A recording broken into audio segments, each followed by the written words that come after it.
চলতি মাসের তৃতীয় সপ্তাহে রোববার বেলজিয়ামের কোথাও বাস ও ট্রেন ছাড়া আর কোনো যান্ত্রিক চলেনি। দেশটির মন্ত্রী থেকে শুরু করে সব শ্রেণীর মানুষ এই দিন সাইকেলে করে তাদের কর্মস্থলে যাওয়া আসা করেছেন।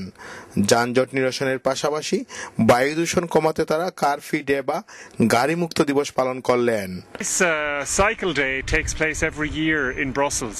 The main issue here in Brussels is the growing congestion with the cars. There are more and more cars, and although the problem is even worse in other cities, here people are saying, well, we should try to calm down the cars. There are less and less parking spaces for the cars. I always enjoy it. It's always really fun, but Belgium সরকার প্রতি বছর কার free day পালন করার জন্য ইউরোপের সব দেশের প্রতি আহ্বান জানিয়েছেন। বেলজিয়ামের প্রবাসী বাংলাদেশিরাও মনে করেন, যদি প্রতি বছর এই দিবসটি পালন করা যায় তাহলে ঢাকা সহ বাংলাদেশের বড় নগরীগুলোকে যানজট ও দূষণমুক্ত করা যেতে পারে। আজকে সাইকেল দিবসটা এরা বাংলাদেশে যেরকম ঈদের দিবস এইভাবে পালন করে এবং সবাই আজকে সাইকেল চালায়।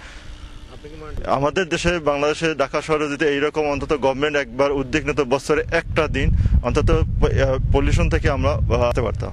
Every other European country to do the same.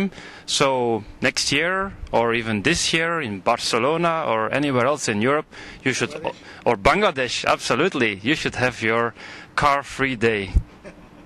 বেলজিয়ামে 1939 সাল থেকে এই কার ফ্রি ডে বা গাড়ি মুক্ত দিবস পালিত হচ্ছে। বেলজিয়ামের পরিবেশবিদরা মনে করেন, পরিবেশ বিপর্যয় থেকে বিশ্বকে বাঁচানোর জন্য এবং এখনই সময় সব মানুষ এগিয়ে আসার। রূপচাঁদ রূপক, বাংলা টিভি, ব্রাসেলস, বেলজিয়াম।